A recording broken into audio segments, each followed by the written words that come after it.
एक तरफ Donald Trump को रूसी तेल के बड़े खरीदार देशों पर 100% तक टैरिफ लगाने का अधिकार देने वाला बिल सीनेट में पास हो चुका है, जिसमें भारत भी शामिल है। दूसरी तरफ भारत और रशिया ये प्लान बना रहे हैं कि क्या एक ऐसा रेलवे नेटवर्क खड़ा किया जा सकता है जिससे हम डायरेक्ट व्यापार कर लें, समुद्र में जो इस वक्त चिंताएं चल रही हैं उनको दरकिनार करते हुए। तो दोनों देश क्या प्लान कर रहे हैं और कैसे डोनाल्ड ट्रंप को ये एक बड़े झटके के रूप में देखा जाना चाहिए, इसी पर आज बात करेंगे। इसलिए वीडियो को आखिर तक जरूर देखिएगा और इस पर आपकी जो भी राय है उसे कमेंट कर जरूर बताइएगा। नमस्कार, बहुत स्वागत है आप सभी का। मैं हूं आपके साथ लोकेंद्र त्यागी। हिंद महासागर तक एक रेल संपर्क की संभावना भी तलाशी जानी चाहिए। बॉस्फोरस और हॉर्मुज जल डमरू मध्य से जुड़े जोखिमों की वजह से हमें वैकल्पिक मार्गों की जरूरत हो सकती है। ये रूस के उप प्रधानमंत्री हैं मरात खुशनुलीन, इनका बयान सामने आया है जिसमें वो एक रेल नेटवर्क की बात कर रहे हैं।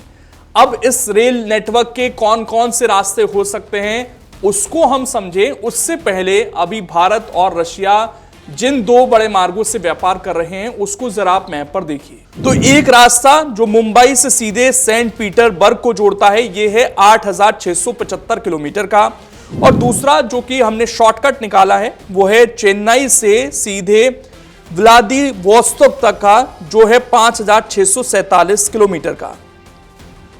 अब रूस अगर नए विकल्प की बात कर रहा है तो उसके पीछे की वजह क्या है, जरा उसको भी आप समझिए।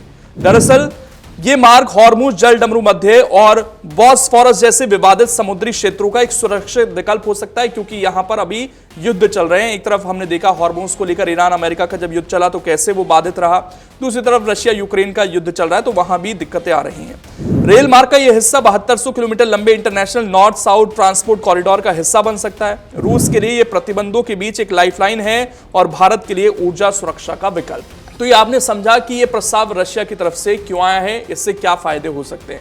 अब वो रूट कौन सा बन सकता है, जरा उसको भी समझ लेते हैं। जिस नए रेल मार्ग की बात की जा रही है उसका संभावित रूट क्या हो सकता है। दरअसल रूस और भारत के बीच प्रस्तावित रेल संपर्क के लिए दो संभावित मार्गों की चर्चा की जा रही है, जिनमें से एक पूरी तरह थल आधारित है और दूसरा मौजूदा कजाकिस्तान ईरान रेल नेटवर्क पर आधारित। तो पहले मार्ग की अगर हम बात करें तो भारत रूस के बीच रेल रूट जो बनता है, रूसी उप प्रधानमंत्री मरात खुशनुलीन की ओर से सुझाया गया मार्ग है। पूरी तरह से जमीन के रास्ते भारत को रूस से जोड़ेगा। इसका संभावित भौगोलिक रूट रूस से तुर्कमेनिस्तान, ईरान, अफगानिस्तान, पाकिस्तान के रास्ते भारत आ सकता है। हालांकि पाकिस्तान के साथ भारत की दूरियों के मद्देनजर उसे बाईपास करने पर विचार किया जा सकता है, इसलिए ये मुश्किल भी है। दूसरा मार्ग जो है वो है उत्तर दक्षिण कॉरिडोर में बदलाव, एक अन्य समानांतर मार्ग जो रूस के व्यापक कनेक्टिविटी प्रस्ताव और मौजूदा international north south transport corridor के बुनियादी ढांचे का इस्तेमाल करेगा। उसका रूट रूस के मॉस्को से शुरू होकर कजाकिस्तान, तुर्कमेनिस्तान, ईरान के बंदर अब्बास या चाबार बंदरगाह से होते हुए भारत के मुंबई तक आ सकता है। इसके लिए रेल मार्ग मॉस्को से शुरू होकर कजाकिस्तान और तुर्कमेनिस्तान के मौजूदा रेल नेटवर्क से गुजरेगा। तुर्कमेनिस्तान से ट्रेन ईरान के मौजूदा रेल नेटवर्क में प्रवेश करेगी। यह रेल नेटवर्क ईरान के अंदर दक्षिण की ओर बढ़ते हुए सीधे बंदर अब्बास या नवनिर्मित चाबाहार जाहिदान रेल लाइन के जरिए चाबाहार बंदरगाह तक पहुंचेगा। फिलहाल ईरान के बंदरगाहों से भारत तक माल भेजने के लिए समुद्री जहाजों का इस्तेमाल होता है। हालांकि भविष्य के रेल विस्तार में अफगानिस्तान के रास्ते सीधे भारत तक थल रेल संपर्क बनाने की योजना भी इस प्रस्ताव का हिस्सा बन सकती है। तो ये दो रूट जो है निकलकर सामने आते हैं। अब जरा थोड़ा सा जो ट्रेड हो रहा है रशिया और भारत का उसको भी समझते हैं। चीन के बाद भारत मौजूदा समय में रूसी कच्चे तेल का दूसरा सबसे बड़ा आयातक बन चुका है। हाल ही में भारत का रूस से तेल आयात रिकॉर्ड स्तर पर पहुंच गया, जो भारत की कुल कच्चे तेल खरीद का 55% है। इसकी एक बड़ी वजह पश्चिम एशिया में अशांति की स्थिति है। ऐसे में भारत को अपनी ऊर्जा जरूरतों को सुरक्षित रखने के लिए रूस के साथ एक ऐसे सुरक्षित जमीनी मार्ग की जरूरत है जो बिना किसी रुकावट के कच्चे तेल और अन्य उत्पादों की आपूर्ति सुनिश्चित कर सके। भारत और रूस के बीच राजनयिक और आर्थिक संबंध बेहद पुराने और मजबूत रहे हैं। दोनों देशों ने आपसी व्यापार को नई ऊंचाइयों पर ले जाने के लिए साल 2030 तक द्विपक्षीय व्यापार को $100 अरब तक पहुंचाने का लक्ष्य तय किया है।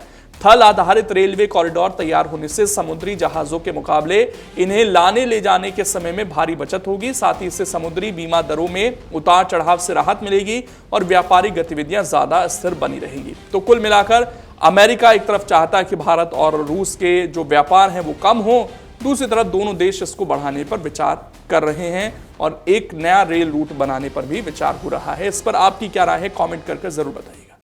अगर आप ये वीडियो YouTube पर देख रहे हैं तो हमारे चैनल को सब्सक्राइब कर बेल आइकन दबाएं और Facebook पर देख रहे हैं तो हमारे पेज को लाइक करें।